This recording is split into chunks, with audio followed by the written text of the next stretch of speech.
Very good. கர்த்தர் நாமம் மையப்படுவதாக. ஆமென். ஆண்டவர் வார்த்தைகளுக்கு நேரம் இருதயங்களை திருப்பலாம். Isaiah chapter 48 verse 17. ஏசாயா 48ஆம் அதிகாரம் 17ஆம் வசனத்தை நாம் வாசிக்க போகிறோம்.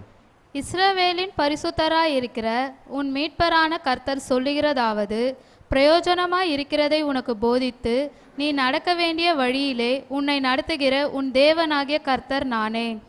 ஆண்டவருடைய வசனம் சொல்லுகிறது, பிரயோஜனமாய் இருக்கிறத உனக்கு போதித்து. 48:17, 48:17 அழகாய் சொல்லுகிறது கர்த்தருடைய வார்த்தை. இஸ்ரவேலின் பரிசுத்தராய் இருக்கிற உன் மீட்பரான கர்த்தர் சொல்லுகிறதாவது, பிரயோஜனமாய் இருக்கிறத உனக்கு போதித்து நீ நடக்க வேண்டிய வழியிலே உன்னை நடத்துகிற உன் தேவனாகிய கர்த்தர் நானே. எப்படி ஆண்டவர் நடத்துவாராம்? பிரயோஜனமானதை போதித்து நடக்க வேண்டிய வழி எல்லாம் என்ன சொல்லுங்க, என்ன வழி? நடக்க வேண்டிய வழியில நடத்துகிற தேவனாகிய கர்த்தர். ஆமென். Thus says the Lord your Redeemer, the Holy One of Israel. I am the Lord your God who teaches you to profit, who leads you by the way you should go. நான் எந்த பாதையில போகணுமோ அந்த பாதையில் நடத்துகிற கர்த்தர். ஹல்லேலூயா, ஹல்லேலூயா. அதை குறித்து கர்த்தர் சித்தமான அடுத்த வாரம் ஞாயிற்றுக்கிழமை ஆராதனை தியானிக்க போகிறோம். ஆமென். நாம் சென்று கொண்டிருக்கிற அல்லது சென்று கொண்டிருக்கிற பாதை ஒன்று உண்டு. இப்போ நம்ம ஆஷுவலாக எல்லாம் ஒரு பாதையில் போயிட்டு இருக்கிறோம். இது எனக்கு பிடிச்சிருக்குது, எனக்கு பிடித்த பாதை ஒன்று உண்டு. ஆனால் தேவன் நான் போக வேண்டிய பாதை ஒன்று வைத்திருக்கிறார். 2 பாதை இருக்கு. எல்லாம் சொல்லுங்க, என்ன பாதை? சொல்லுங்க, என்ன பக்கத்தில் பார்த்து சொல்லுங்க. 2 பாதை. அந்த எந்த பாதையில நீங்க போயிட்டு இருக்கிறீங்க? கர்த்தர் உங்களுக்கு வச்ச பாதைகளை போவீர்களானால் செல்வீர்களானால் ஆசீர்வாதம். பாதை நீங்க வழி மாதிரி போயிட்டு இருப்பீங்கன்னா வாதை. எல்லாம் சொல்லுங்க, பாதையா வாதையா? ஆண்டவர் நீங்க போக வேண்டிய பாதை வச்சிருக்கிறாரு. அந்த பாதையில் போவீர்களானால் அது ஆசீர்வாதம். ஆனா ஆண்டவர் நீங்க அந்த பாதையில போகக்கூடாதுன்னு நினைச்சிருக்காரு. ஆனா அந்த பாதையில் தான் நான் போவேன். சிலர்லாம் பார்த்தீங்கன்னா ஷார்ட்கட். எல்லாம் சொல்லுங்க, என்ன வே? ஷார்ட்கட். இப்படி போனால் இது நேர் வழி, சரியா அங்கே போய் சேரும். ஆனால் என்ன பண்ணியிருக்கேன்? ஷார்ட்கட். எல்லாரும் ஷார்ட்கட் இருக்கா? என்ன சொல்லுங்க. இப்போ உங்கள் வீட்டுக்கு போயிட்டு இருக்கிறீங்க, ஒரு வழியில் ஏதோ ரோடு ஒர்க் நடக்குது, என்ன பண்ணுவீங்க? ஓகே, அப்படி போயிடலாம். இல்லை இந்த சைடில் ஒரு வழி உண்டு பண்ணிக்கிறோம். ஆனால் ஆண்டவர் பாதையில், ஆண்டவர் சில பாதை வழியை நம்ம கடந்து போகணும்னு வச்சிருக்கிறாரு.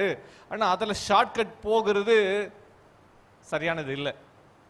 சும்மா ஒரு இன்டர்வியூ மட்டும் கொடுத்துட்றேன். இஸ்ரவேலர் எகிப்திலிருந்து புறப்பட்ட பிறகு வேதம் அழகாக சொல்லி ஆண்டவர் அவரை செங்கல் வழியை நடத்துகிறார்.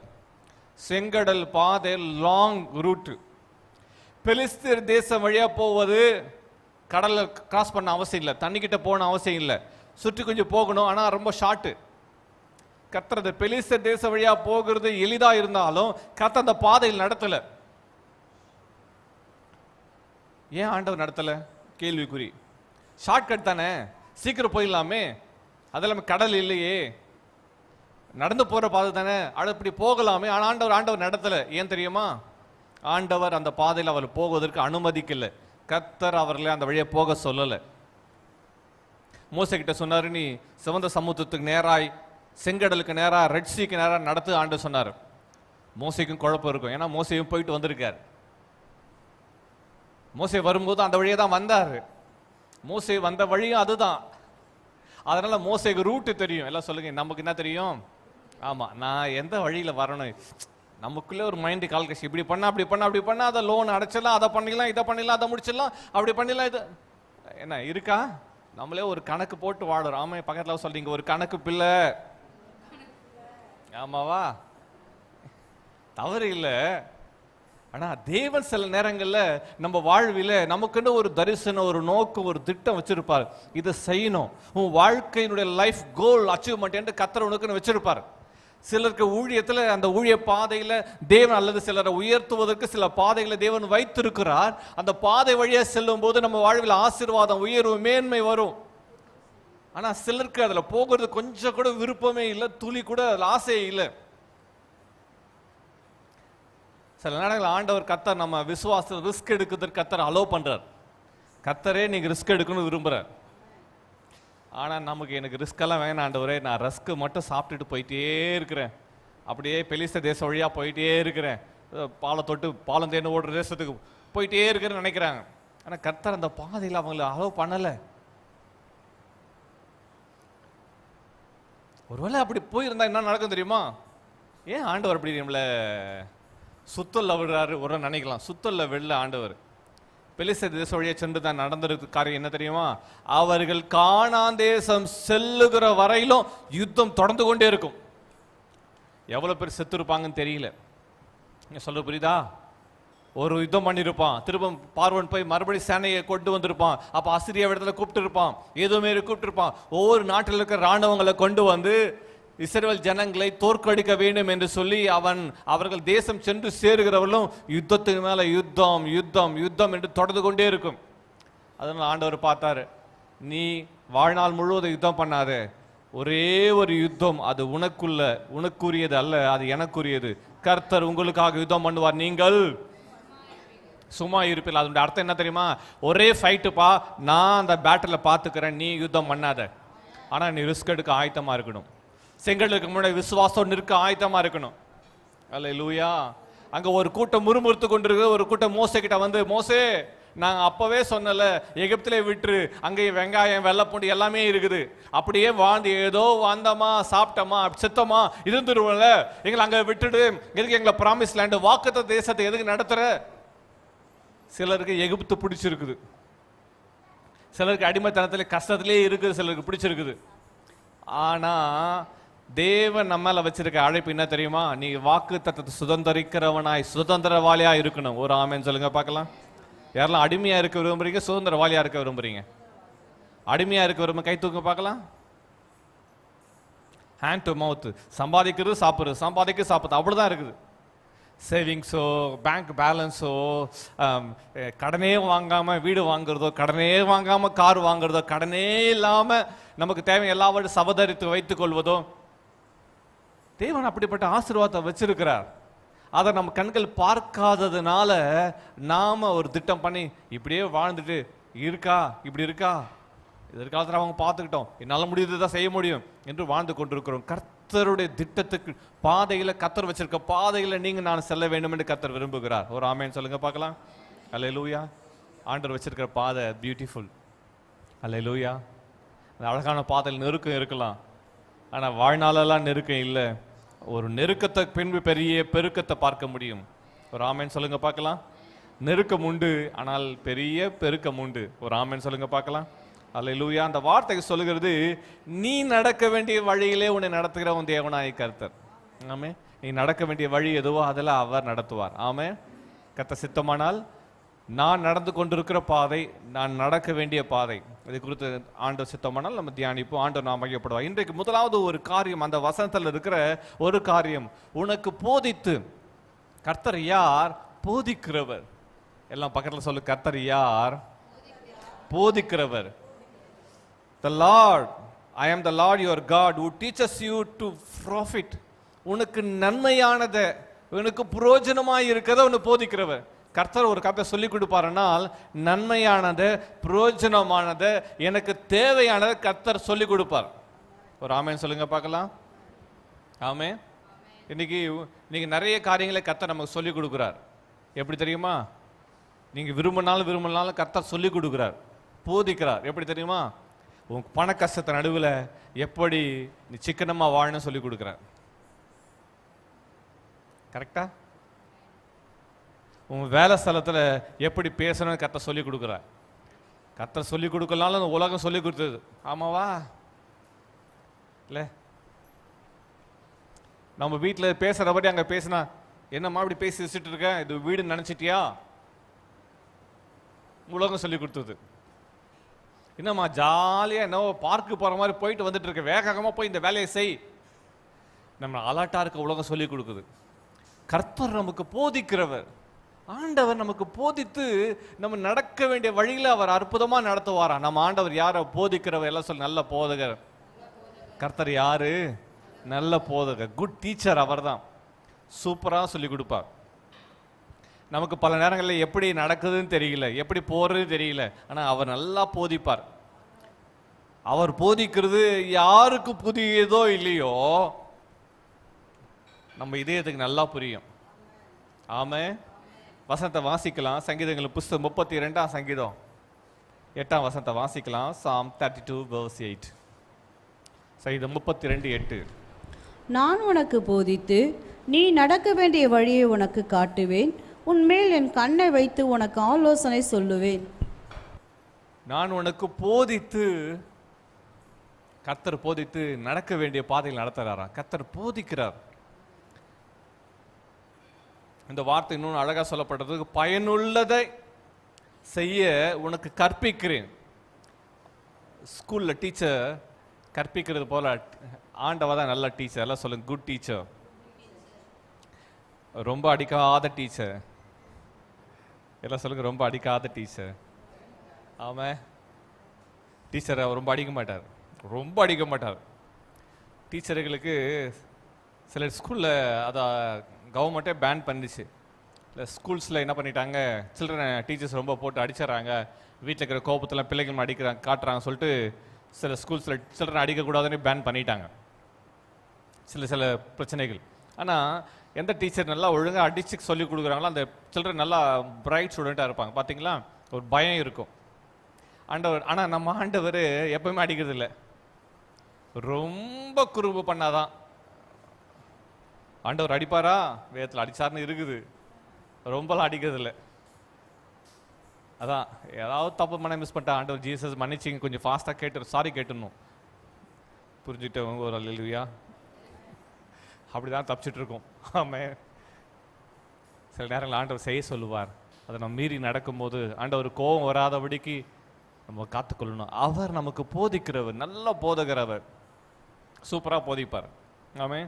என் சிறுவை நான் இருக்கும்போது எனக்கு நல்ல ஞாபகம் இருக்குது. என்னுடைய பள்ளி படிப்பில் ரொம்ப ஆவரேஜ் ஸ்டூடெண்ட்டு தான். 4th ஸ்டாண்டர்ட் படிக்கிறவர்களும் 4th ஸ்டாண்டர்ட் படித்து கொண்டு இருக்கும்போது மேக்ஸ் டீச்சர் எனக்கு மேக்ஸ் நடத்திக்கிட்டு இருக்காங்க. ரொம்ப ஸ்ட்ரிக்ட்டு. கோல் எடுத்து அடி எடுப்பாங்க, பின்னி எடுப்பாங்க. எல்லா ஸ்டூடெண்ட்டும் நல்லா படிப்பாங்க. நான் அப்போவும் கொஞ்சம் ஆவரேஜாக படிச்சுட்டு இருந்தேன். என்ன செஞ்சாங்க, அந்த டீச்சர் கோல் எடுத்துகிட்டு எல்லாம் போர்டில் எல்லாத்தையும் லெசன்ஸ் எல்லாம் எழுதி போட்டாங்க, மேக்ஸ் எல்லாம் எழுதி போட்டாங்க. எழுதி போட்டு கோல் எடுத்துகிட்டு என் பக்கத்தில் வந்து நின்று சில்ட்ரன் அதை கவனிங்க சொல்லிட்டு என் பக்கத்தில் நின்று தட்டிகிட்டு இருக்காங்க. நான் உட்காந்துட்டு இருக்கேன். கோல், என் கண்கள் கோலை பார்க்குது, போர்டையும் பார்க்குது, கொஞ்சம் முகத்தையும் பார்க்குது. அப்போ அவங்க சொல்லிட்டு இதை பாரு, இதை போடு அப்படி சொல்லிட்டு இருக்காங்க. சொல்லிட்டு இது பக்கத்தில் பார்த்தாங்க, என் கண்கள் யாரை பார்த்துட்டு இருக்குது, போர்டையும் பார்க்குது, டீச்சரையும் பார்க்குது. கையில் இருக்கிற என்ன கோல் தெரியுமா, வேப்ப மர குச்சி நல்லா இருக்குது. ஒரு அடிச்சா அப்படியே வீங்கிடும். அப்படிப்பட்ட டீச்சர். நான் இப்படியே பார்த்துட்டு பயந்துட்டு அப்படியே பார்த்து அப்படியே எழுதிட்டு இருக்கேன். அவங்க நடத்திட்டே இருக்கான். ஓகே சில்ட்ரனில் எழுத சொல்லிட்டு என்னை பார்த்து கேட்குறாங்க, இது நான் இந்த மேக்ஸ் போட்டேன்னு எப்படி போட்டேன்னு தெரியுமா? நான் என்ன சொல்கிறது தெரியல. அவங்க முகத்தை பார்க்குறேன், தெரியல டீச்சர், நீங்கள் போட்டதை அப்படியே எழுதிட்டேன், நீங்கள் சாக்கில் எழுதிட்டீங்க, அதை பார்த்து நான் அப்படியே எழுதுனேன், எப்படி வந்துச்சு தெரியுமா? தெரியல. சரி, நான் உன்னை அடிக்கலை, பயப்படாத. சொல்லுங்க, அடிக்கலை, பயப்படாத என்று சொல்லி டீச் பண்ணுறாங்க. இப்படி போடணும். புரிஞ்சிச்சு? எப்போ புரியலாம் சொல்லு, இன்னொரு முறை நான் சொல்கிறேன். பயத்திலே இருக்கிறேன், அடிக்க மாட்டேன் சொல்லு அப்படின்னாங்க. புரியல, இன்னொரு முறை சொல்லுங்க. இப்படி போட்டணுமா, இந்த நம்பர்ஸ் இங்கே வரணுமா, இந்த போடணுமா, இப்படி கூட்டணுமா, இப்படி கழிக்கணுமா, இப்படி வகுக்கணுமா. புரிஞ்சிச்சு டீச்சர். அடுத்த சம் கொடுத்தா போட்டுருவியா? ஓகே, அடுத்த சம் அங்கே இருக்கு பாரு, நம்பர் மட்டும் எழுது, நீயே போடணும். ஓகே, போர்டே பார்க்கல, நீயே போடு. போட்டு இன்னொரு சம் போட்டோமா? ஓகே, இந்த நம்பர் எழுது, போடு. இது மாதிரி ஒரு 3 days தான் அவங்க செஷனில் வந்து 3 days அங்கே வேகமாக வந்து எழுதி போட்டுருவாங்க. கோல் எடுத்து வந்து கிளாஸ் சென்டரில். நம்மளாம் ரொம்ப பிரைட்டெல்லாம் இல்லை. இந்த பிரைட்டெல்லாம் எங்கே உட்காந்துருக்கோம் சொல்லுங்கள், பிரைட்டில் எங்கே உட்காந்துருக்கோம்? சொல்ல மாட்டீங்களா? ஆமாம், நானும் ரொம்ப ஹைட்டும் இல்லை, அதனால ஆக்சுவலாக முன்னாடி தான் உட்காரணும் நம்மளுக்கெல்லாம். ஏன்னா முன்னாடி உட்காரணும் என்ன பண்ணுவாங்க, கேள்வி கேட்கறதுக்கு முன்னாடி என்ன பண்ணுவாங்க, எஸ் மிஸ் எனக்கு தெரியும் மிஸ் கை தூக்கிட்டு இருப்பாங்க. பார்த்தீங்களா, அந்த கோஸ்ட் இருக்கவே விரும்பலை. பின்னாடி போயிட்டாலும் அவங்க முன்னாடி என்ன நடத்துறாங்கன்னு தெரியவும் தெரியாது. அதனால அப்படி வேணாம் இப்படி வேணாம், எப்பவுமே பேலன்ஸ்டாக இருக்கணும்னு உட்காந்துருக்கோம். இவங்க சென்டரில் கிளாஸ் இருக்குன்னு சொல்லிட்டு இங்கே வந்து நின்று இப்படி சொல்லி கொடுக்க ஆரம்பிச்சு நடந்து தெரியுமா, 3-4 கிளாஸஸ் தான். அவ்வளோதான். குவார்டர்லி எக்ஸாம் வந்துச்சு. ஆவரேஜ் ஸ்டூடெண்ட் தான், எல்லாத்துலேயும் எல்லாத்துலேயும் பாஸு 50, 60, 70 அப்படிலாம் மார்க்ஸு. ஆனால் மேக்ஸில் மட்டும் 98. கிளாஸ்லேயே நான் தான் டாப், யாருன்னே தெரியல. எல்லாம் அப்படி போயிட்டு பேப்பரை ஒரு பேப்பர் எல்லாம் கொடுக்குறாங்க. என் பேப்பர் வரவே இல்லை. நான் நினச்சேன் அவுட்ராப்பா இன்னைக்கு. யார் அப்போ தான் அவங்க பேர் சொல்கிறாங்க. சொல்லி யார் அதுன்னு கேட்குறாங்க. நான் தான் எழுந்து நிற்கிறேன் இன்னைக்கு. ஏன்னா கடைசியில் இந்த எல்லாருக்கும் 0, 5, 10 வாங்கினாங்க பார்த்தீங்களா, அடி கொடுத்துருக்குறாங்க. கடைசி பேப்பர் வாசிக்கிறாங்க, என் பேர் சொல்கிறாங்க, வாங்கினாங்க. ஓ நீ தானே, அது உன் பேர் இதானா அப்படின்னா, எஸ் மேம். பேப்பர் கொடுத்துட்டு எல்லாம் கிளாப் பண்ணுங்க. 98 மார்க்ஸ் இவன் தான் வாங்கியிருக்கான்.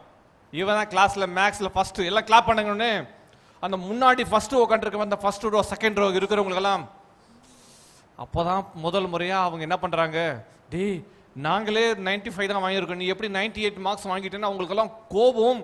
இன்னொரு பக்கம் கோபத்தோட கை தட்டிட்டு இருக்கிறாங்க. அப்போ மேம் சொன்னாங்க, நல்லா படிக்கிற நீ நல்லா படிக்க முடியும், நீ இங்கேயே உட்காரு. இல்லை வேணாம் மேம், இது ரொம்ப ரிஸ்கான இடம், நான் அங்கேயே உட்காந்துக்கிறேன். ஸோ ஃபஸ்ட்டு அந்த போதித்தாங்க பாருங்க, போதித்தல் அந்த கலை என்னை தொட்டது.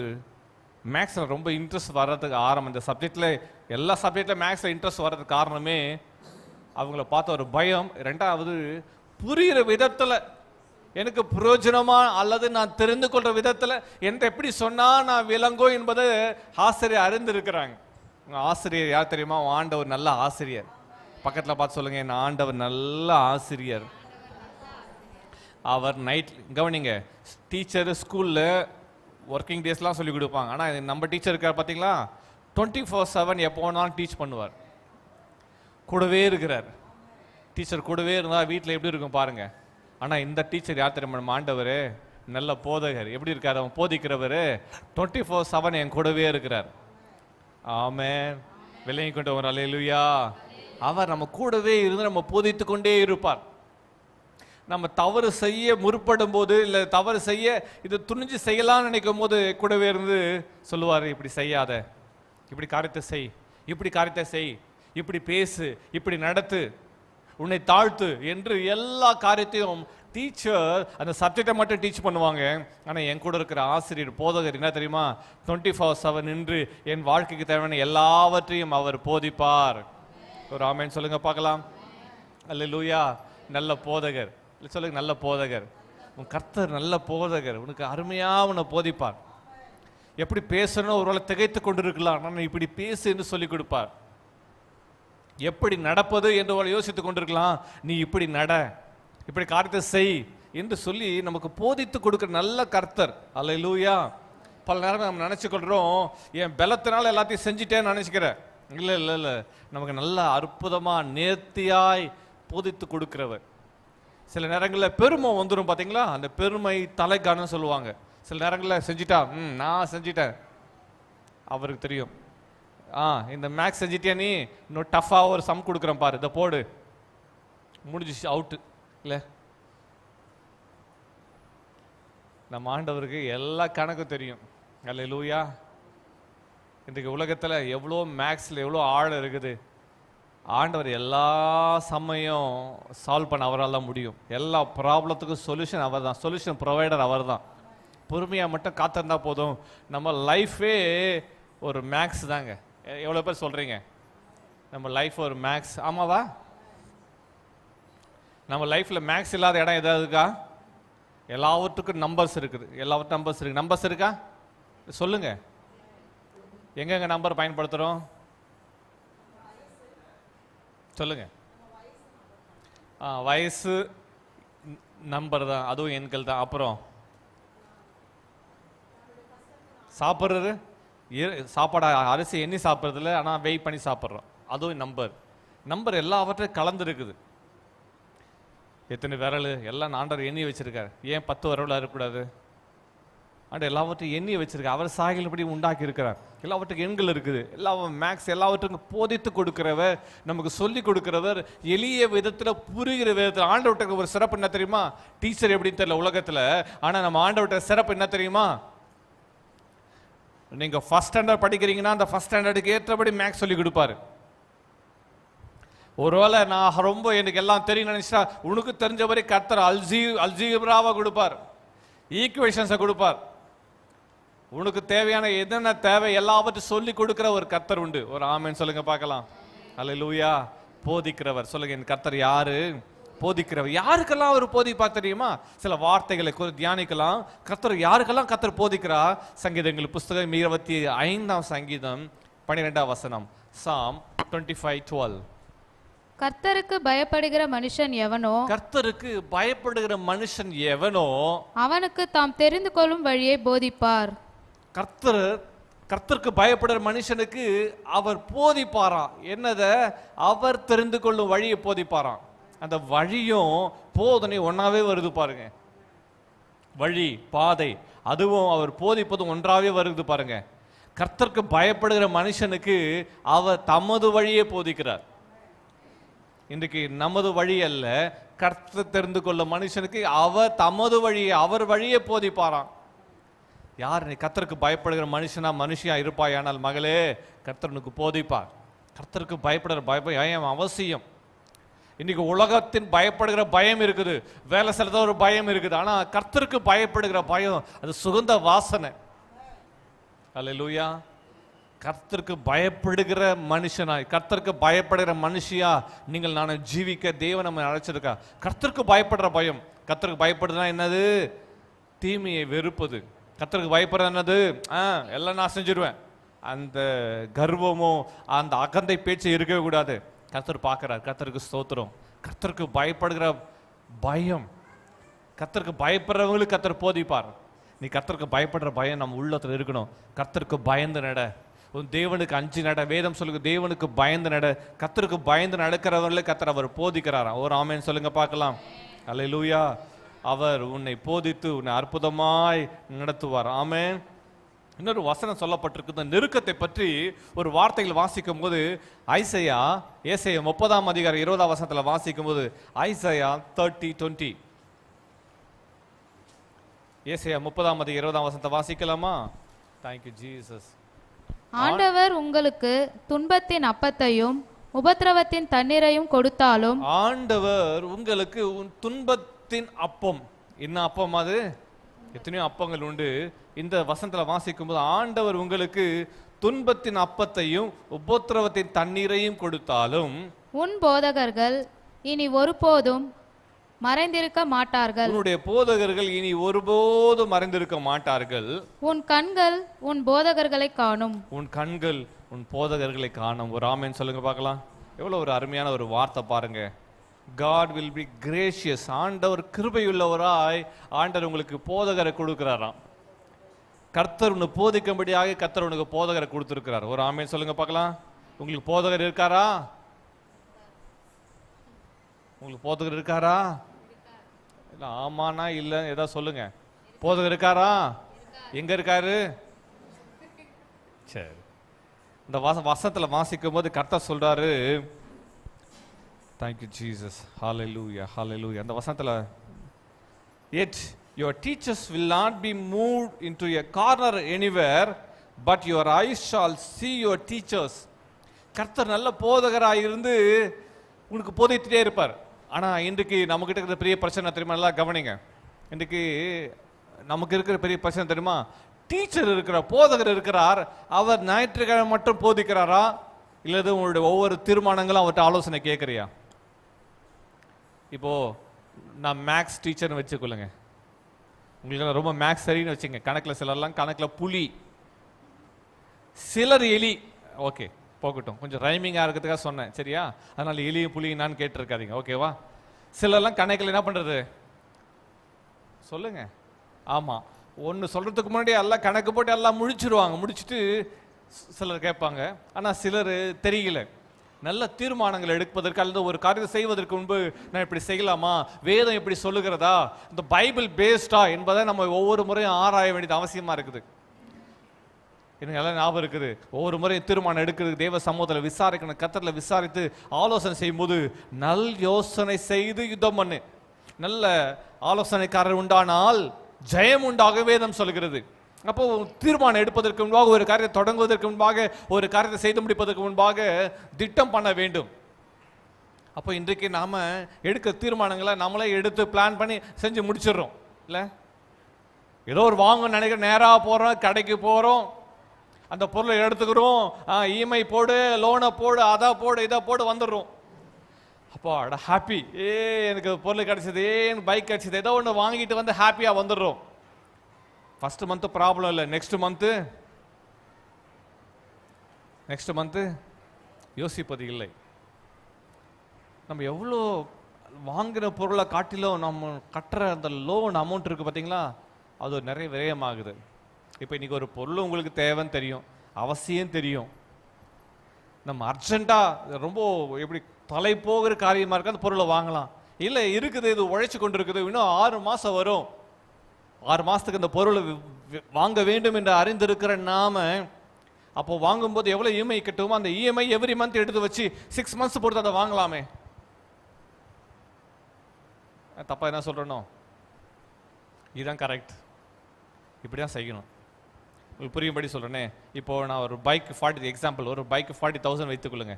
சும்மா ஒரு நம்பருக்காக சொல்கிறேன். பைக் 40,000 கொடுத்து வாங்கிடுறேன், டவுன் பேமெண்ட்டு கொஞ்சம் கட்டிடுறேன், மீதி மந்த்லி இன்ட்ரெஸ்ட் இவ்வளோ கட்டணும், அதனுடைய அசல் இவ்வளோ கட்டணும், எவ்ரி மந்த் இவ்வளோ கட்ட வேண்டும் சொல்லி இஎம்ஐ அவன் போட்டுடுறான். எவ்ரி மந்த் நம்ம வாங்கிட்டு அதை எவ்வளோ கட்டுறோமோ அதை இப்போ இருந்தே நம்ம சேர்க்க ஆரம்பிக்கலாம். எவ்வளோ இஎம்ஐ கட்டுறோமோ அதை எவ்ரி மந்த் நான் எடுத்து வைத்து கட்ட முடியுது, எடுத்து வைத்து சேர்த்து வைக்க முடியுதா பார்க்கணும். சேர்த்து வைக்க முடியுதா? அப்போ சேர்த்து வைக்க முடியுமானால், அந்த பணத்தை சேர்த்து வைக்குமானால் நம்ம எவ்வளோ 8 மாதமோ இல்லை 10 மாதம் அந்த பைக்குக்கான பணம் நம்மளே சேர்த்துருவோம். இந்த திட்டம் நம்மகிட்ட இல்லை. ஆண்டவர் போதிக்கிறவர், பணக்காரியங்களே கர்த்தர் போதிப்பார். பிள்ளைகள் எப்படி நடத்துவது, பேரண்டிங், பிள்ளைகளுக்கு எப்படி பிள்ளைகள் இப்படி அடமண்டாக இருக்கிறாங்களே, பிள்ளைகள் இப்படி கீழ்ப்படியாக இருக்கிறாங்களே, பிள்ளைகளை கீழ்ப்படுதலுக்கு நேரம் எப்படி நடத்த வேண்டும் என்பதை கர்த்தர் நமக்கு போதிப்பார். ஐயோ முடியலையாப்பா என்று உட்காந்து ஜெபம் பண்ணுங்க உங்கள் பிள்ளைகளுக்கு. கர்த்தர் ஒவ்வொரு பிள்ளைகளுக்குள்ள ஸ்ட்ரென்த்தை வச்சிருக்கிறார். பிள்ளைகளை கடிந்து கொள்வதற்கல்ல, பிள்ளைகளை சரியான பாதையில் நடத்தணும். பிள்ளைகளுக்குள்ளே என் பிள்ளைக்குள்ள கர்த்தர் இந்த கிருபை கொடுத்துருக்கார், அபிஷேகத்தை கொடுத்துருக்கார், அதனால் நான் இப்படி பிள்ளைகள் நடத்தணும். வேத வார்த்தைகள் எல்லாத்தையும் சொல்லப்பட்டிருக்குதே. எப்படி தேவன் தம்முடைய ஜனங்கள் நடத்தினார், நானும் அப்படி நடத்தணுமே. கர்த்தரை நடத்துகிறார், நான் என் பிள்ளைகள் நடத்தணும். ஆமாம். பேரண்டிங், பண காரியங்கள், கணவன் உறவு, மனைவி உறவு, பிள்ளைகள், எக்ஸ்டெண்டட் ஃபேமிலி, எப்படி நான் நடத்தணும், நான் எப்படி நடந்து கொள்ள வேண்டும், என் பேச்சு எப்படிப்பட்டதா இருக்கிறது, நான் பேசுகிறது வாழுகிறது தேவனுக்கு பிரியமான வாழ்க்கை வாழுகிறேனா, எல்லாவற்றை கர்த்தர் நமக்கு போதிப்பார். ஆனால் தெய்வ சமூகத்தில் உட்கார்ந்து திறந்த இதயத்தோட கர்த்தருடைய வார்த்தைகளை வாசிப்பதில்லை, தியானிப்பதில்லை. வேதத்தில் இருக்கிற கதாபாத்திரங்கள், வேதத்தில் இருக்கிற பரிசுத்தவாடிகள் கர்த்தருக்கு பிரியமா தங்கள் ஜீவியத்தை அவங்க தேவன் செதுக்குவதற்கு ஒப்பு கொடுத்தார்கள். இதுக்கு தேவன் நம்மை செதுக்குவதற்கு சிசில் ஒரு கல் இருக்குது, அந்த கல்லில் அழகான சிற்பம் வரைவதற்கு சிற்பி என்ன பண்ணுறான், சிசில் வச்சு என்னது உளியை வச்சு சுத்தியால் அவன் செதுக்குறான். வேகமாக அடித்தா கல் உடஞ்சிரும். அவனுக்கு தெரியும், அந்த கூர்மையான உளியை வச்சு எங்கெங்கே செதுக்கணுமோ செதுக்கி அழகாக சிற்பமாக வடிக்கிறான். இன்றைக்கு தேவன் நம்மை வடிப்பதற்கு, தேவன் அவருடைய சாயல்படி ரூபத்தின்படி நம்மை உண்டாக்கி இருக்கிறார். அவர் விரும்புகிற பாத்திரமா வணைவதற்கு நாம விட்டு கொடுப்பதற்கு ஆயத்தமா இருக்கிறோமா? கர்த்தர் அழகான போதகர்களை கர்த்தர் வச்சிருக்கிறார். உன் போதகர்களை நீங்க மறைந்திருக்க மாட்டாங்க. உன் கண்கள் உன் போதகர்களை காணும். ஒரு ஆமேன்னு சொல்லுங்க பார்க்கலாம். நீ ஆலோசனை கேட்டு நடக்கிறாயா?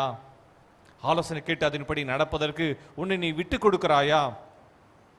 ஐசையா 54 தான் சொல்லப்பட்டிருக்கு. ஏசாயா 54:13 வாசிக்கும் போது, ஐசையா 54:13, ஏசாயா 54:13, உன் பிள்ளைகள் எல்லாரும் கர்த்தரால் போதிக்கப்பட்டிருப்பார்கள்.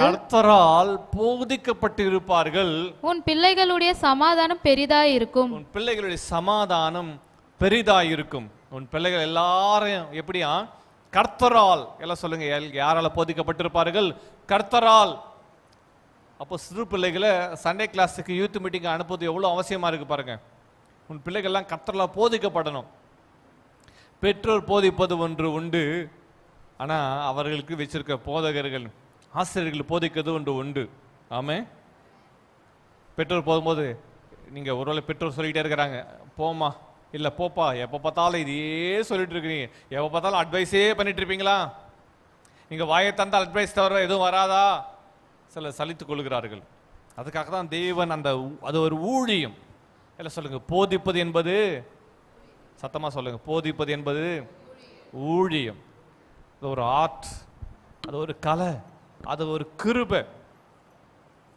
உலகத்தில் இருக்கிற ஆசிரியர்களுக்கும் சபையில் போதிக்கிற போதகர்கள்ட்ட ஒரு வித்தியாசம் என்னன்னாக்கா, உலக ஆசிரியர் தன்னுடைய அனுபவத்தையும் தன்னுடைய அறிவையும் வைத்து அல்லது சப்ஜெக்டில் இருக்கிற காரியத்தை வைத்து அவர் போதிப்பார்.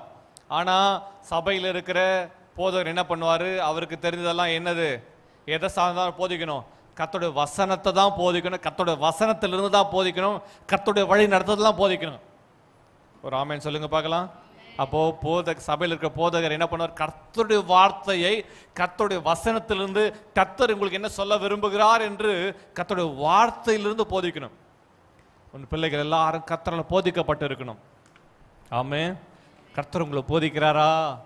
கர்த்தர் உங்களை போதித்து நடத்துறாரா? எல்லாவற்றிலும் கர்த்தரை நம்ம கனம் பண்ணி நடத்துகிறோமா? கர்த்தரை கனம் பண்ணுகிறோமா? மகளே, கர்த்தரை எல்லா விதத்திலும் கனம் பண்றேனா? நான் கர்த்தரை எந்த அளவுக்கு கனம் பண்ணுகிறோம் அந்த அளவுக்கு கர்த்தரை என்னை கனம் பண்ணுவார். எல்லாம் சொல்லுங்க. நீ அளக்கிற அளவின் படியே உனக்கு அளக்கப்பட வசனம் சொல்லுது இல்ல? நீ கர்த்தரை எந்த அளவுக்கு கனம் பண்ணுகிறாய்? கர்த்தரை கனம் பண்ணுகிறாயா? நீ கர்த்தரை கனம் பண்ணுவாயனா கர்த்தர் உன்னை கனம் பண்ணுவார். ஆமே. ஆண்டவர் அவருக்கு பயப்படுறவங்களுக்கு மட்டும் ஆண்டவர் போதிக்கலையா, யாருக்கெல்லாம் ஆண்டவர் போதிக்கிறார்? இன்னொரு வசனத்தை வாசிக்கலாமே. சங்கீதம் 25 சங்கீதம் 8 வசனத்துல வாசிக்கும் போது, Psalm 25:8, கர்த்தர் நல்லவரும் உத்தமருமாய் இருக்கிறார், ஆகையால் பாவிகளுக்கு வழியை தெரிவிக்கிறார். நான் நினைச்சேன் ஆண்டவர் உங்களை மாதிரி ரொம்ப நல்லவங்க தான் ஆண்டவர் வழியை தெரிவிக்கிறார் நினைச்சேன். கர்த்தருக்கு பயப்படுறவங்களும் ஆண்டவர் வழியை தெரிவிக்கிறார் நினைச்சேன். ஆனா அந்த வசனத்தை வாசிக்கும் போது என் கண்கள் திறக்கப்பட்டது. என்ன, யாருக்கு வழியை தெரிவிக்கிறார் ஆண்டவர்? வாசிக்கலாம் அந்த வசனம். நீங்க எல்லாரும் வாசிக்கும்படி கேட்க, சத்தமா வாசிங்க. கர்த்தர் நல்லவரும் உத்தமருமாய் இருக்கிறார், ஆகையால் யாருக்கு வழியை தெரிவிக்கிறார்? பாவிகளுக்கு வழியை தெரிவிக்கிறார். ஆமே. Good and upright is the Lord, therefore he teaches sinners in the way. பாவிகளுக்கும் வழியை தெரிவிக்கிறாராம், அக்கிரமக்காரருக்கும் வழியை தெரிவிக்கிறார், அடங்காதவர்களுக்கும் வழியை தெரிவிக்கிறார். நம்ம ஆண்டவர் வழியை தெரிவிக்கிறார்.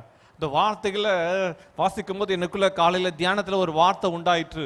ஆண்டவர் அடங்காதவர்களுக்கும் பாவிகளுக்கு வழியை தெரிவிக்கிறார். அப்போ இந்த வசனத்தை யோசிக்கும் போது, ஆண்டவர் பாவிக்கே வழியை தெரிவிப்பார்னா அவருடைய பிள்ளைக்கு எனக்கு தெரிவிக்க மாட்டாரா? எல்லாம் சொல்லுங்க பார்க்கலாம். பாவிக்கே வழியை தெரிவிப்பார்னா அவருடைய பிள்ளையா எனக்கு தெரிவிக்க மாட்டாரா?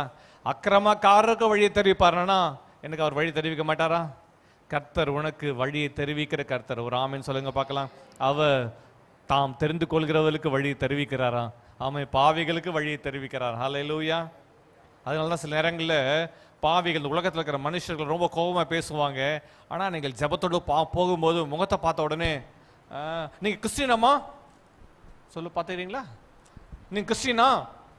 நீ ஒன்றுமே சொல்ல தேவையில்ல, ஆனால் முகத்தை பார்த்தோடனே அவன் கண்டுபிடிச்சிருவாங்க. சரி சரி, ஓகேம்மா, இப்படி செய்யுங்க. பாவிகளுக்கு வழி தெரிவிக்கிறாராம். ஏன் தெரியுமா? உங்களுக்குள்ள இருக்கிற கர்த்தர் உங்களுக்கு பயப்படுகிற பயத்தை உங்களுக்கு முன்னாடி போக பண்றாரு. அதுல கத்தி சத்தம் போட்டுட்டு இருக்கிறவர் உங்களை பார்த்த உடனே அமைதி ஆகிறார். காரணம் என்ன தெரியுமா? அவர் பாவிகளுக்கு வழி தெரிவிக்கிறாராம். ஆனா பாவிகள் எல்லாம் பயப்படுறாங்க. ஒரு ஆமேன்னு சொல்லுங்க. வழியை தெரிவிக்கிற கர்த்தர். சங்கீதக்காரன் சொல்றான், தேவனே, சங்கீதம் 71:17, 71:17, சங்கீதம் 71:17 வாசிக்கும் போது ஒரு பியூட்டிஃபுல் வேர்டு. தேவனே, என் சிறு வயது முதல் எனக்கு போதித்து வந்தீர், இதுவரைக்கும் உம்முடைய அதிசயங்களை அறிவித்து வந்தேன். ஆண்டவர் பாருங்க, தேவனே என் சிறு வயது முதல் எனக்கு போதித்து வந்தீர். சிறு வயது முதல் கர்த்தர் போதிக்கிறாராம். அல்லேலூயா. ஆண்டவர், நான் உனக்கு போதித்து நடக்கும் பாதையை நாள்தோறும் காட்டுவேன், பயப்படாதே. ஆண்டவர் சிறு வயது முதல் போதிக்கிற கர்த்தர். சங்கீதக்காரன் எழுதுறான், ஆண்டவரே என் சிறு வயது முதல் நீர் எனக்கு போதித்து வந்தீர், இதுவரைக்கும் உம்முடைய அதிசயங்களை அறிவித்து வந்தேன். சின்ன வயசுல கர்த்தர் உங்களுக்கு போதிக்கிறாராம். ஒருவேளை நம்ம நினைக்கிறோம் எனக்கு தெரியாது, பல நேரங்களில் நம்ம விலகி இருப்போம். ஆனால் நம்ம வழிவிடாம, நம்ம கைவிடாம, நம்ம அவரை விட்டு விலகாம அவர் வழிகளை நமக்கு போதித்து கொண்டே வந்தாராம். மீகா எழுதுகிறார், மீகா தீர்க்கதரிசி புஸ்தகம் 4:2 வாசிக்கும் போது, திரளான ஜாதிகள் புறப்பட்டு வந்து நாம் கர்த்தரின் பர்வதத்துக்கும் யாக்கோபின் தேவனுடைய ஆலயத்துக்கும் போவோம் வாருங்கள் என்று சொல்லுவார்களாம். அவர் தமது வழிகளை நமக்கு போதிப்பார், நாம் அவர் பாதைகள் நடப்போம் என்பார்கள். ஏனெனில் சீயோனிலிருந்து வேதமும் எருசலேமிலிருந்து கர்த்தரின் வசனமும் வெளிப்படும். ஆமே, அவர் தமது வழிகளை நமக்கு போதிப்பார். அவர் போதிப்பார். இந்த வசனத்தெல்லாம் வாசித்து பார்த்தீங்கன்னா, போதிப்பார் என்ற இடத்தெல்லாம் வழியை பற்றி எழுதப்பட்டிருக்குது. போதிப்பார், எதை போதிப்பார்? வழியை போதிப்பார். அவருடைய பிரமாணங்களை போதிப்பார், அவருடைய கற்பனைகளை போதிப்பார்.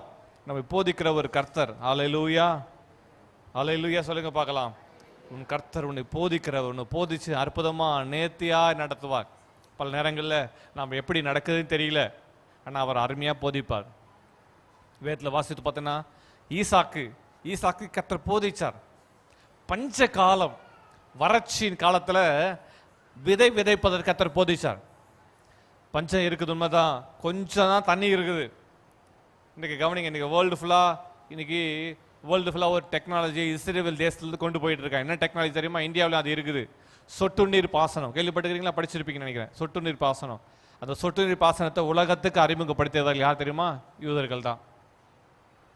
கொஞ்சம் தண்ணீர், இப்போ நம்ம செடிக்கெல்லாம் தண்ணி ஊற்ற சொன்னால் நீங்கள் எப்படி ஊற்றுறீங்க?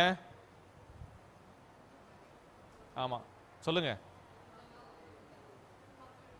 கொண்டு போய் ஊற்றிட்டு வந்துடுவீங்க. செடி எவ்வளோ தண்ணி எடுத்துக்கோ? நீங்கள் ஊற்றுற தண்ணி முதல் செடி குடிச்சிடுமா? இல்லை. செடிக்கு தேவை எவ்வளோதான்? 3 drops 4 drops அவ்வளோதான் தண்ணி எடுக்கும். மீதியில் என்ன, அந்த பூமி உறிஞ்சிக்கொள்ளும், தண்ணி போயிடும். அப்போது அந்த வேர்கிட்ட வைத்து, அந்த ஒரு பைப் லைனில் ஒரு ஹோல் போட்டுட்டு வேர்கிட்ட வைத்து ஒவ்வொரு சொட்டு தண்ணீரா நீங்கள் கவனிங்க. நீங்கள் ஒரு வாரம் பயன்படுத்த தண்ணீரை இஸ்ரேல் தேசத்தில் 6 மாதம் பயன்படுத்துவாங்க. நான் சொல்கிறது புரியுதா? அதே அளவு தண்ணி தான், ஆனால் அந்த தண்ணீர் எப்படி கொடுக்குறாங்க? சொட்டு வேரில் ஒவ்வொரு சொட்டா விழும். ஒரு சொட்டா ஒரு 6 மாதத்துக்கு கொடுக்க வேண்டிய தண்ணீரை நீங்கள் ஒரே வாரத்தில் காலி பண்ணிடுறீங்க. அவங்க அந்த தண்ணீரை சொட்டு நீர் பாசனம் என்ற உலகத்துக்கு கொண்டு வந்தாங்க. ஏன்னா தேசத்தில் தண்ணீர் ரொம்ப குறைவு. ஆனால் அந்த தண்ணீரை எப்படி பயன்படுத்த வேண்டும் என்பதை அவர்கள் அறிந்திருந்தார்கள். ஈசாக்கு கர்த்தர் அந்த டெக்னாலஜி கொடுத்தார். அங்கேதான் டெக்னாலஜி எடுத்தாங்க. எப்படி? கொஞ்சம் தண்ணி தான் இருக்குது, ஒரு துறவு தான் தோண்டி இருக்கிறான். ஆண்டவர் வசனம் சொல்லுகிறது, ஈசாக்கு அந்த தேசத்தில் விதைத்தான். பஞ்ச காலத்தில் அவன் நிலத்தை ரெடி பண்ணி கோதுமை விதைக்கிறான். கோதுமை விதைச்சிட்டான். இப்போ இருக்கிற தண்ணியெல்லாம் கொண்டு போய் ஊற்றுனா வராது, ஒரு வாரம் கூட வராது, வறண்டு போயிடும். அவன் கூட இருக்கிற அந்த ஆயிரக்கணக்கான ஜனங்கள் தண்ணீரை குடிக்கணும். தண்ணீரை குடிப்பதுக்கு அந்த கிணறு தான் ஜனங்க குடிக்கணும். ஆடு மாடு ஒட்டகம் கழுதை எல்லாமே தண்ணீரை தான் குடிக்கணும். நிலத்துக்கும் தண்ணி ஊற்றணும். அப்போ தான் அந்த சொட்டு நீர் பாசனத்தை அவங்க கொண்டு வந்தாங்க. அப்போது அந்த பைப் லைன்ஸ் எப்படியோ அதே போல் அவங்க சொட்டு நீர் பாசனத்தை கொண்டு வந்து அந்த தண்ணீர் அந்த செடி சாகாமல் இருக்கணும், அந்த விளைச்சலும் வர வேண்டும் என்பதற்காக அப்படிப்பட்ட காரியம் உண்டாயிற்று. வேதம் அழகாய் சொல்கிறது, அந்த ஒரு கிணத்து தண்ணீரை வைத்து அவன் விவசாயம் செய்தான். வேதம் அழகாய் சொல்லுது, மழை இல்லாத பஞ்ச காலத்தில் ஈசாக்கு விதைச்சான். தேவன் அதுக்கு பிறகு ஆசீர்வாத மழையை கொடுத்தாரு. அவன் தோண்டின சில துறவுகள் கவனிங்க, சில துறவுகள் அவன் தோன்றான், தண்ணியில் வறட்சி. சில தண்ணீர் சில கிணத்துல தான், கிணறு துறவுனாக்கா கிணறுன்னு அர்த்தம். தோண்டுகிற சில கிணறு தண்ணி வருது, சில வரல, அப்படியே இருக்குது. அப்படியே அவன் எதெல்லாம் கிணறு தோண்டினானோ அதில் இருக்கிற தண்ணீர் எடுத்து கொண்டு போய் அவனும் அவனுடைய குடும்பத்தாரும் குடித்தார்கள், குளித்தார்கள். ஆடு மாடு ஒட்டங்கள் எல்லாம் கொடுத்தாங்க. அதுக்கு பிறகு நிலத்துக்கு பாய்ச்சினாங்க. அதெல்லாம் தண்ணி கொஞ்சம் போகும்போது ஆண்டவர் திடீர்னு மழையை பெய்ய பண்ணாராம். அந்த மழை வந்து அவங்க கிணறு தோண்டி வச்சுனாங்க பார்த்தீங்களா, அந்த கிணத்தெல்லாம் அந்த மழை வந்து நிறச்சிச்சான். ஒரு ஆமேன் சொல்லுங்க பார்க்கலாம். அவங்க பிரயாசம் வீணா போகலை. ஒரு ஆமேன். ஹல்லேலூயா. தேவன் நமக்கு போதிப்பார். எப்படி கொஞ்சத்தை வைத்துக்கொண்டு எப்படி அவைகளில் முன்னேற்றத்தை பார்ப்பது, கொஞ்சத்தை கொண்டு எப்படி நம்ம வருஷம் முழுவதும் விவசாயம் பண்ணணும், கொஞ்சத்தை கொண்டு எப்படி செய்ய வேண்டும் என்பதை கர்த்தர் கற்றுக் கொடுக்கிறார். உங்ககிட்ட கொஞ்சம் இருக்கலாம், அந்த கொஞ்சத்தை கர்த்தருடைய ஆசீர்வாதம் வரும்போது கர்த்தர் பெருக்கத்தை கொடுப்பார். அது மாத்திரம் இல்லை, அவைகள் எப்படி மல்டிப்ளை பண்ணணும், கொஞ்சத்தை கொண்டு எப்படி வருஷம் முழுவதும் நம்ம செய்யப்பட வேண்டும் என்பதை நம்ம காட்டணும். நம்ம இஸ்ரேல் தேசத்தை விட்டா முடிஞ்சிச்சு. மொத்த தண்ணி ஒரு வருஷம் தண்ணியே ஒரு வாரத்தில் ஒரு மாதத்தில் காலி பண்ணிவிடுவோம். ஏன்னா நம்ம அப்படி பழகிட்டோம் இல்லை. ஆனால் அவர்கள் எல்லாம் அவற்றை சிக்கனமாய் கையாண்டு கொண்டு இருக்கிறார்கள். அதுக்கு பிறகுதான் ஒரு டெக்னாலஜி கண்டுபிடிச்சாங்க. என்னது? கடல் தண்ணீரை சுத்திகரித்து குடி தண்ணீராக மாற்றுவது. இன்னைக்கு மிடில் ஈஸ்ட்லாம் தான் அந்த டெக்னாலஜி தான் போயிட்டு இருக்குது. கடல் தண்ணீர் சுத்திகரித்து குடிநீராக மாற்றி அவங்க பயன்படுத்தி கொண்டு இருக்கிறாங்க. எனக்கு அருமையான தேவ ஜனமே, தேவன் நமக்கு நல்ல ஆலோசனைகளை கொடுத்து நம்மை நடத்துகிறவர், அவர் போதிக்கிறவர். ஒரு ஆமேன்னு சொல்லுங்க பார்க்கலாம். அவர் நமக்கு சிறு வயது முதல் போதித்து நடத்தி வந்த கர்த்தர். அவர் தமது வழிகளை நமக்கு அவர் போதிக்கிறவர். ஆமென். இன்னும் சில வசனங்களை வாசிக்கலாமா? ஈசாக்கு கர்த்தர் போதிச்சார், அவனுக்கு விருத்தியை கொடுத்தார். கர்த்தர் எங்க போதிக்கிறாரோ அந்த இடத்துல பார்த்தீங்கன்னா ஒரு டெக்னாலஜி இருக்கு. சொல்லுங்க, கர்த்தர் எங்க போதிக்கிறாரோ, சத்தமா சொல்லுங்க, கர்த்தர் யாருக்கு போதிக்கிறாரோ அவர்களுக்கு கர்த்தர் ஒரு ஃபார்முலாவை அவங்க டிரைவ் பண்ணும்படி செய்வார். ஒரு ஃபார்முலா. எல்லாருக்கும் எல்லா ஃபார்முலாவும் செட் ஆகாது, ஆனால் சிலருக்கு சில ஃபார்முலாவை கர்த்தர் வச்சிருக்கிறார். நான் சொல்ல புரியுதா? மேக்ஸ், எல்லா மேக்ஸ் ஒரே மாதிரி இருக்கா? இல்லை. அல்ஜிப்ரா வேறு, ஈக்குவேஷன்ஸ் வேறு, நிறைய இருக்குது. ஆமே. அதே மாதிரி ஆண்டவர் ஒவ்வொருக்கும் ஒரு ஃபார்முலா வச்சிருக்கிறார். ஒவ்வொரு பிஸ்னஸ்க்கும் ஒரு ஃபார்முலா இருக்கும், ஒவ்வொரு குடும்பத்துக்கும் ஒரு ஃபார்முலா, ஒவ்வொரு லைஃப்லேயும் ஒரு ஃபார்முலா இருக்கும். அதை ஆண்டவர் போதிப்பார். எல்லாருக்கும் எல்லாமே எல்லாருக்கும் செட் ஆகாது, ஆனால் சிலரை தெளிவாய் பிரத்யட்சமாய் கர்த்தர் பேசி வெளிப்படுத்தி அவைகளை நடத்துவார். ஒரு ஆமேன்னு சொல்லுங்க பார்க்கலாம். ஈசாக்கு ஒரு டெக்னாலஜி கொடுத்தார் கர்த்தர். ஆமே. அது மாத்திரமில்ல, வேதத்தில் வாசித்து பார்க்கணும், மோசே கிட்ட கர்த்தர் போதிக்கிறார். என்ன போய்த்தா தெரியுமா? கர்த்தர் எரிகிற முச்செடி நடுவில் கர்த்தர் மோசே கிட்ட வெளிப்படுத்துகிறார். வெளிப்படுத்தி, என் ஜனங்களை ஆராதிக்க விடும்படியாக நீ போய் பார்வோன் இடத்துல பேசு. மோசே பார்வோன் இடத்துல போய் பேச போகிறார். அங்கே நடக்க ஒரு காரியம் தெரியுமா? மோசே பார்வோன் அரண்மனையில் வந்தார். கொலை குற்றவாளியாக வந்திருக்கிறார். குடும்பத்தை விட்டு ஓடி வந்திருக்கிறார். அவருக்கு சாப்பாடு போட்டு அவரை வளர்த்து ஆளாக்கின அந்த குடும்பம் எந்த குடும்பம்? பார்வோன் குடும்பம். அதனால அவர் எபிரேயன், பிறப்பால் எபிரேயன், வளர்ப்பால் எகிப்தியன். யாரு? மோசே. இப்போ வளர்ப்பால் எகிப்தியன். அவன் எகிப்தியனை போல வாழ வேண்டும், நடக்க வேண்டும் என்று பார்வோன் குடும்பத்தார் விரும்பினார்கள். அவங்க அம்மா வளர்ப்பு தாய் விரும்பினாங்க. அதன்படி அவன் நடக்கலை. அதனால் அந்த குடும்பத்தாருக்கு கோபம். மோசையை கொலை செய்ய பார்க்கிறார்கள், மோசை எதிர்க்க பார்க்கிறார்கள். இப்படிப்பட்ட சூழ்நிலை. ஆனால் கர்த்தர் மோசைக்கு சொல்லிக் கொடுக்கிறார். 40 வருஷ காலத்தில் மோசை அதை கற்றுக்கொண்டான். எகிப்து தேசத்தில் ஓடி போய் மீதியான் தேசம் சஞ்சரிக்கும் போது அவன் அப்போ தான் அண்டர்ஸ்டாண்ட் பண்ணுறான், நம்ம அவசரப்பட்டுட்டோம், நம்ம செய்கிறத எல்லாரும் புரிஞ்சுக்குவாங்கன்னு நினச்சான். பல நேரம் குடும்பத்தில் நீங்கள் ரொம்ப தியாகத்தோடு சில காரியங்களை மனமோந்து செய்வீங்க, ஆனால் எல்லாம் புரிஞ்சுக்குவான்னு நினைப்பீங்க. ஒருத்தர் அண்டர்ஸ்டாண்ட் பண்ணல. மோசை என்ன செஞ்சான்னு ஜனங்களை புரிந்து கொள்வது 40 வருஷம் ஆச்சு. மோசே அவருக்குள்ள ஒரு தரிசனத்தை வச்சுட்டு மோசை செய்ய ஆரம்பிச்சார், ஆனால் புரிஞ்சுக்கல. Miss understanding. ஒருத்தரும் ஏற்றுக்கல. அவன் நமக்காக யுத்தம் பண்ணதை பார்த்து எல்லாரும் அவனை ரொம்ப வெரி குட் மோசஸ், நீங்க தான் என்னோட ஃபியூச்சர் லீடர், யாருமே சொல்லலை. ஒருத்தரும் அவன் லீடர் சொல்லி அங்கீகரிக்கவே இல்லை. இந்த உலகத்தில் அங்கீகாரம் அவ்வளோ எளிதாய் வருவது இல்லை. எல்லாம் சொல்லுங்க, அங்கீகாரம் அவர் எளிதாய் வருவதில்லை. நீங்க எப்ப இல்லையோ அப்பதான் சே அவங்க இல்லையே, இப்பதான் அவங்க அருமை புரியும். ஒரு பிரேக் தான் ஒரு அருமையான அந்த வெற்றிடம் தான் சிலருக்கு புரிய வைக்குது. காசு பணம் இருக்கும்போது எல்லாம் இருப்பாங்க, ஆனால் காசு பணம் இல்லாமல் ஒரு வாரம் என்னது எம்டி பாக்கெட் நடந்து பாருங்க. ஒரு வாரம் காசு இல்லாம இருந்து பாருங்க. தர்மம் கேட்கிறாரு, வருவாரு, காசு இல்லைன்னு சொல்லிப்பாரு, என்கிட்ட இருக்குது வேணுமா, அவன் கேட்டாலும் கேட்டுருவான் இல்ல. உலகம் சொல்லி கொடுக்குது, கர்த்தர் போதிக்கிறார். கர்த்தர் போதிக்கிற பாதைகள் வித்தியாசமானது. உங்களுடைய அருமையை கர்த்தர் உணர்ந்து கொள்ள செய்வார். சில நேரங்களில் கர்த்தர் நம்ம போதிச்சு சில காரியங்களை நம்மளுக்கு ஹார்டா தெரியலாம், ஆனா ஆண்டவர் ஒரு ரீசனோட தான் கர்த்தர் வச்சிருக்கிறார். ஒரு ஆமென் சொல்லுங்க பார்க்கலாம். கர்த்தர் எல்லாவற்றையும் நேர்த்தியா செய்கிறவர். நம்ம வாழ்வில் சில நேரம் நெருக்கத்தில் ஏன் நெருக்கம் வந்தது நம்மளுக்கு விளங்குறது இல்லை, ஆனா நெருக்கத்தின் ஊடாய் அவர் போதிக்கிறார். நமக்கும் போதிக்கிறார், நம்ம சுற்றி இருக்கிறவங்களுக்கும் போதிக்கிறார். எல்லாம் சொல்லுங்க, நமக்கும் போதிப்பார், நம்ம சுற்றி இருக்கிறவங்களுக்கு போதிப்பார். கர்த்தர் உங்களுக்கு போதிப்பார், உங்க சுற்றி இருக்கிறவங்களுக்கு போதிப்பார். நீதிமொழிகள் புத்தகம் ஒரு வசனம் வாசிக்கும் போது, நீ பாவியை கடிந்து கொள், நீதிமான் எச்சரிக்கப்படுவான். ஒருத்தர் கடிந்து கொள்வதை பார்க்கும்போது மற்றவங்க எச்சரிக்கப்படுவாங்க. இப்போ புரியும்படி சொல்றேனே, சிலருக்கு இந்த இதுக்கு ஒரு எக்ஸாம்பிள் சொல்றேன். வீட்டில் எல்லாரும் நல்லா இருக்கிறாங்க, ஆனால் வீட்டில் இருக்க திடீர்னு யாரோ ஒருத்தருக்கு ஒரு டயபெட்டிக்காக மாற்றிட்டாங்க, அல்லது யாரோ ஒருத்தருக்கு வீட்டில் ஒரு சக்கரை வந்துச்சு, சக்கரை வியாதி வந்துச்சு. என்ன ஆகும்? ஹாஸ்பிட்டலில் போய் டாக்டர் சக்கரை வியாதி வந்துச்சு, நீ மாத்திரை சாப்பிடணும், ஊசி போடணும் சொன்ன உடனே அன்றைக்கி வந்து பேசணும்னு அடுத்த நாள் டீ காஃபி போடுங்க. ஐயோ எனக்கு டீ காஃபியே சொல்லுங்க, ஐயோ சர்க்கரையே போடாதீங்க, சர்க்கரையே வேணாம். யாருன்னா நீ சர்க்கரையே போடக்கூடாது சொன்னாங்களா? ஒரு டாக்டர் யாருக்கு சொன்னார்? ஒருத்தருக்கு சொன்னார். அந்த வீடு முழுவதும் இப்போ என்ன ஆயிடுச்சு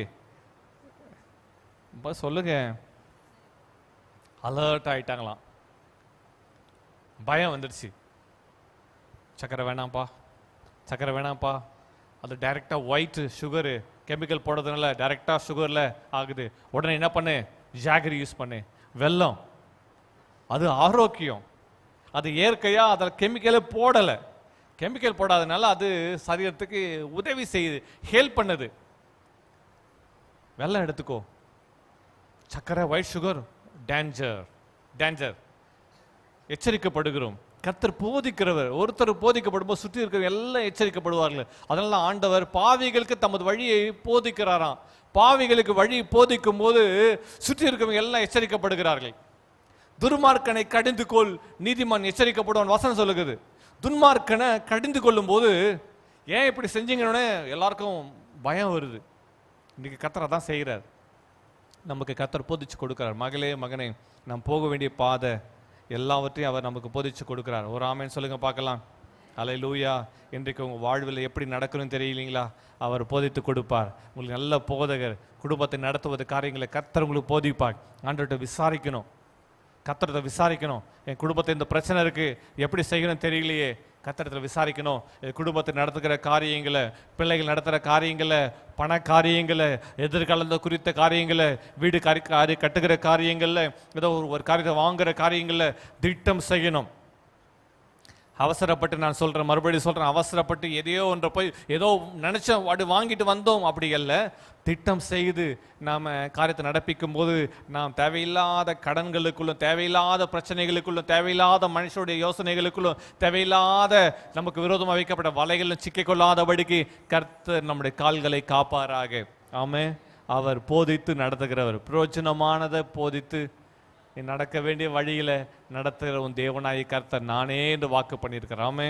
ஒரு பிரயோஜனமானதை போதிப்பார், நடக்க வேண்டிய வழியில் அவர் நடத்துவார். ஹல்லேலூயா. ஈசாக்கு கர்த்தர் போதிச்சார், அவன் விருத்தி அடைந்து மகா பெரியவனானான். நாடு முழுவதும் பஞ்சம், ஆனா ஈசாக்கு நிலம் மட்டும் விளையுது. பஞ்சத்தில் எல்லாரும் சுருண்டு போய் எல்லாம் வீட்டில் உட்காந்துட்டு இருக்கிறாங்க. ஆனா ஈசாக்கு வேலைக்காரங்க ஆக்டிவா வேலை செஞ்சுட்டே இருக்கிறாங்க. ஒன்று சொல்லட்டோமா உங்களுக்கு? கர்த்தர் உங்களுக்கு நல்ல போதகராக இருப்பாருன்னா நீங்கள் 24/7 நீங்களும் உங்கள் சுற்றி இருக்க எல்லாரும் ஆக்டிவாக வேலை செஞ்சுட்டே இருப்பீங்க, விருத்தி அடைஞ்சிட்டே இருப்பீங்க, பெருக்கம் வந்துட்டே இருக்கும், நன்மை வந்துட்டே இருக்கும். ஏன்? கர்த்தர் போதிக்கிறார். இல்லை சொல்லுங்க, கர்த்தர் போதிக்கிறார். சத்தமாக சொல்லுங்க. கர்த்தர் என் போதகராக இருக்கிறபடியால் நான் குறைவே இல்லை. மேய்ப்பர். ஆமாம், அவர் நல்ல மேய்ப்பர். அவரை போதிக்கிறபடியால் அவருக்கு தெரியும் விளைச்சல், எப்படி விளைச்சல் கொடுக்கணும். ஏன்னா எல்லாத்தையும் உண்டாக்கினவர் அவர் தான். இந்த மண்ணை உண்டாக்கினவர் அவர்தான். மரச்செடி கொடிகளை உண்டாக்கினவர் அவர். அந்த ப்ராப்பர்ட்டிஸ் எல்லாவற்றையும் அறிந்தவர் அவர்தான். எந்த சூழ்நிலையும் வளரக்கூடிய செடி கொடிகளை ஆண்டவர் அவர் தான் வச்சிருக்கிறார். ஆமே. எல்லா தாவரங்களும் எல்லா இடத்துலையும் விளைகிறது இல்லை. எல்லாவற்றுக்கும் ஆண்டவர் ஒரு இடத்துல விளைகிறதுக்கான கிருபை கர்த்தர் வச்சிருக்கிறார். நம்ம ஊர்ல பேரிச்ச மரங்கள்லாம் ரொம்ப குறைவு இல்லை, பேரிச்ச மரங்கள். ஆனால் உஷ்ணம் நிறைந்த இந்த மிடில் ஈஸ்ட்ல பேரிச்ச மரங்கள் ரொம்ப அதிகம். எவ்வளவு உஷ்ணம் வருதோ அந்த அளவுக்கு விளைச்சலை கொடுக்கும். டேட்ஸ் நான் சொல்றது புரியுதா? கத்தர் அந்த சீசன் தகுந்தபடி கத்தர் வச்சிருக்கிறார். ஸோ நம்ம சீசன்ல, உங்க வாழ்வில் இருக்கிற சீசன்ல எப்படி விளைச்சலை கொடுக்கணும் கத்தர் அறிந்திருக்கிறார். ஆமே. அல்லேலூயா. ஆண்டவர் போதிப்பார். அவர் போதிக்கிற அந்த போதனைகளுக்கு செவி சாய்க்கணும். எல்லாம் நல்லா தலையாட்டிட்டு சொல்லுங்க எல்லாத்தையும் கேட்டுட்டு போயிட்டு நான் செய்கிறபடி தான் செய்வேன்னா ஒன்றும் பார்க்க முடியாது. அவர் போதித்தார், அந்த போதனையின் வார்த்தையை நான் கேட்குறேன். அவர் எனக்கு இது போதிச்சிருக்கிறார், அதன்படி நான் செய்ய ஆரம்பிக்கிறேன். இப்படி செய்ய ஆரம்பிக்கும் போது மாற்றத்தை பார்க்க முடியும், ஆசீர்வாதத்தை பார்க்க முடியும், உயர்வை பார்க்க முடியும், மகிமையை பார்க்க முடியும், அனுக்கிரகத்தை பார்க்க முடியும், தேவனுடைய சம்பூர்ண நன்மைகளை, பரிபூர்ண ஆசீர்வாதங்களை பார்க்க முடியும். ஆமே. அவர் நல்ல போதகர், போதித்து நடத்துவார். எல்லாம் எழும்பி நின்று தெய்வ சமூகத்தில் ஜபிக்கலாமா? ஹல்லேலூயா, ஹல்லேலூயா. நல்ல போதகர் அவர்தான். பிரயோஜனமாய் இருக்கிறதே உனக்கு போதிப்பார். Thank you Lord. ஹல்லேலூயா. தேவரீ, என் சிறு வயது முதல் எனக்கு போதித்து வந்தீர். சங்கீதக்காரர் எழுதுறா பாருங்க. தேவரீ, என் சிறு வயது முதல் எனக்கு போதித்து வந்தீராப்பா. நீங்க தான் நல்ல போதகர். இயேசு கிறிஸ்து தமிழ் சீஷர் அவர் போதித்தார். 3 வருஷம் அந்த ஊழிய பயணத்தில் சீஷர்கள் எல்லாவற்றையும் சொல்லி கொடுத்தார். எப்படி பிரசங்கம் பண்ணணும், எப்படி பிசாசுகளை துரத்தணும், 2 பேராக எப்படி கிராமங்களுக்கு சென்று அந்த ஜனங்களுக்கு சுவிசேஷம் அறிவிக்க வேண்டும், எல்லாவற்றையும் அவர் போதிச்சார். ஊழிய காரியங்களை அவர்களுக்கு போதிச்சார். திரளான ஜனங்கள் வரும்போது அவர்களுக்கு நடுவில் அற்புதங்களை செய்தது, அதிசயங்களை செய்தது, எல்லாவற்றையும் கர்த்தர் போதிச்சார். அதனால தான் இன்றைக்கு நம்ம நடுவில் கர்த்தருடைய வார்த்தைகள் சுவிசேஷம் வந்திருக்கிறது. போதிக்கிற கர்த்தர். கைகளை உயர்த்தி, நீ எனக்கு நல்ல போதகராக இருக்கிறீர் ஆண்டவரே. தேவனே, சங்கீதக்காரி ஜெபமன போல ஜபிக்கலாம? தேவனே, என் சிறு வயது முதல் எனக்கு போதித்து வந்தீர். என் சிறு வயது முதல் எனக்கு போதித்து வந்தீர். இதுவரைக்கும் உம்முடைய அதிசயங்களை அறிவித்து வந்தேன். ஹல்லேலூயா. கைகளை உயர்த்தி கர்த்தருக்கு நன்றி செலுத்தலாமா? ஹல்லேலூயா. நீ நல்ல போதகரப்பா, நல்ல போதகரே, உமக்கு ஸ்தோத்திரம். எங்களுக்கு போதிக்கிறவரே எல்லாம் சொல்லுங்க பார்க்கலாம், வாயில திறந்து. எங்களுக்கு போதனை செய்கிறவரே, எங்களை போதித்து நடத்துகிறவரே, என் மேல கண்ணை வைத்து எனக்கு ஆலோசனை சொல்லுகிறவரே, சத்தியத்தின் பாதையில நித்தம் நித்தம் நித்தம் என்னை நடத்துகிறவரே. Thank you Jesus. ஹல்லேலூயா, ஹல்லேலூயா, ஹல்லேலூயா, ஹல்லேலூயா, ஹல்லேலூயா. அவருடைய இரக்கங்கள், அவருடைய கிருபைகள், அவருடைய வாக்குகள் மாறாதது. ஹல்லேலூயா, ஹல்லேலூயா. நல்ல போதகர் அவர், நித்திய போதகர் அவர்தான். ஹல்லேலூயா.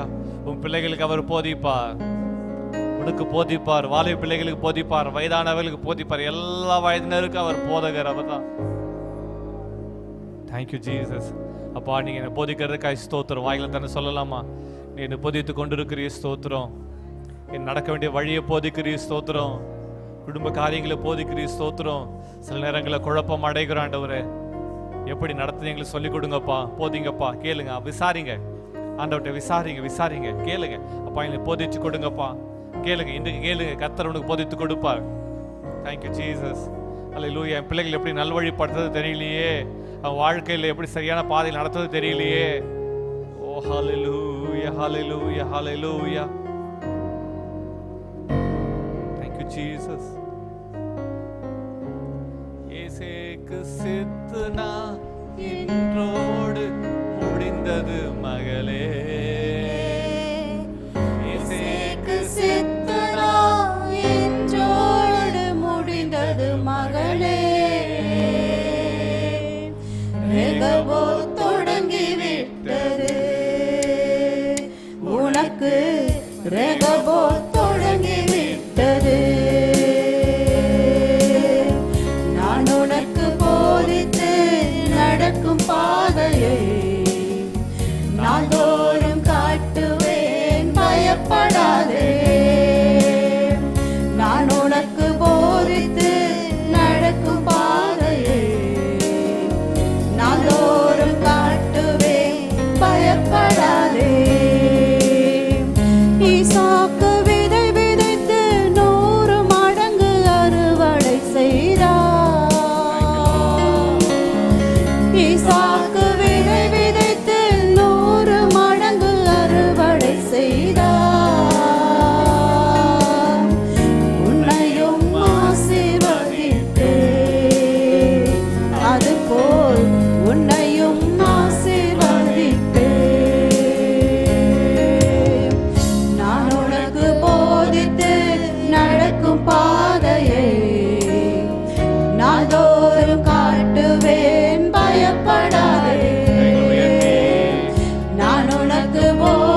பழகும்படி உனக்கு இடம் உண்டாக்கினேன். ரெகபோத் உனக்கு உண்டு மகனே, ரெகபோத் உனக்கு உண்டு.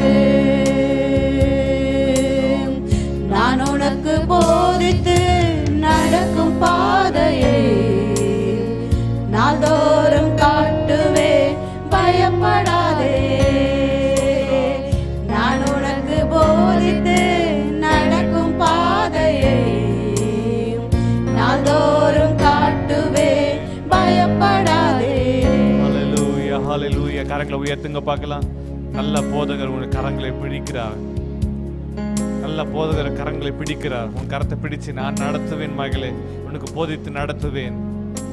வழி இதுவே, இதில் நடவுங்கள் என்று உங்களுக்கு பின்னாலே கூப்பிடுகிறவன் போதோடைய சத்தம் கேட்கும். ஹalleluya ஹalleluya ஹalleluya ஹalleluya ஹalleluya. உம்மை துதிக்கிறேன்ப்பா, உம்மை துதிக்கிறேன்ப்பா, உம்மை துதிக்கிறேன் ஆண்டவரே. இப்போது நம்முடைய பிள்ளைகள் ஒவ்வொரு மேல உன் கரங்கள் வரட்டும் ஆண்டவரே. ஆணி பாய்ந்த கரங்கள் ஆண்டவரே, இவங்க கரங்களை பிடிச்சிங்கப்பா, இவங்க நடத்துங்கப்பா, நடத்துங்க ஆண்டவரே, நடத்துங்க ஆண்டவரே. நல்ல யோசனைகள், நல்ல ஆலோசனைகளை கர்த்தர் கொடுப்பீராக, நல்ல போதனைகளை கொடுப்பீராக. தேவையில்லாத சிக்கல்களுக்குள்ள, தேவையில்லாத உலகத்தின் காரியங்களை சிக்கிக் கொள்ளாதபடிக்கு, மாட்டிக்கொள்ளாதபடிக்கு, மனுஷோட வஞ்சகத்துல ஆண்டவரே உம்மை துதிக்கிறோம், ஸ்தோத்திரிக்கிறோம். அந்த லோன் இந்த லோன் எதிலுமே சிக்கிக் கொள்ளாதபடிக்கு, உலகத்தின் காரியங்களை மாட்டிக்கொள்ளாதபடிக்கு ஆண்டவர் வெளியே வருவதற்கான நல்ல ஆலோசனைகளை, யோசனைகளை கர்த்தர் கொடுப்பீராக. கொடுத்த நல்ல வார்த்தைகளுக்காக நன்றி செலுத்துகிறோம். நான் உனக்கு போதிப்பேன், உன்னை நடத்துவேன்னு சொன்னீங்களேப்பா. நீ நடத்த வேண்டிய வழிகளை இவள் நடத்துங்கப்பா. உடைய கிருபை, உடைய ஆசீர்வாதம், உடைய நன்மை, உடைய அனுக்கிரகம் இவளுக்கு உண்டாகும்படி ஜெபிக்கிறேன். வந்திருக்க ஒவ்வொரு தேவ ஜனங்களையும் ஆசீர்வதிங்க. உடைய பராக்கிரமத்திற்கரை இவர்கள் மேலே இறங்குவதாக, உடைய வல்லமையான அபிஷேகம் வாழ்வில் வெளிப்படுவதாக. இவர்களுக்கு உண்டான எல்லாவற்றையும் கர்த்தர் பாதுகாத்துக் கொள்ளுங்க. சமாதானத்தை, சுகத்தை, சௌக்கியத்தை, அனுக்கிரகத்தை கட்டடும்படி ஜெபிக்கிறேன். இப்படி நாம் மகிமைப்படட்டும். தெய்வீக பிரசன்ன ஆண்டு கொள்வதாக. வல்லவர், பெரியவர், பெரிய காரியங்களை செய்யுங்க. நாம் ஒன்றே மகிமைப்படட்டும். கிருபைக்கு அர்ப்பணிக்கிறோம். இவர்களுக்கு உண்டான எல்லாவற்றிலும் கர்த்தருடைய அனுக்கிரகம் உண்டாகட்டும்ப்பா. இப்படி நாம் மகிமைப்படும்படி ஜெபிக்கிறோம். பொறுமையாய் நீ சொல்லிக் கொடுக்கிறத கற்றுக்கொள்ள கிருபை தாங்கப்பா. இயேசுவின் நாமத்தில் ஜெபிக்கிறோம் பிதாவே, ஆமென்.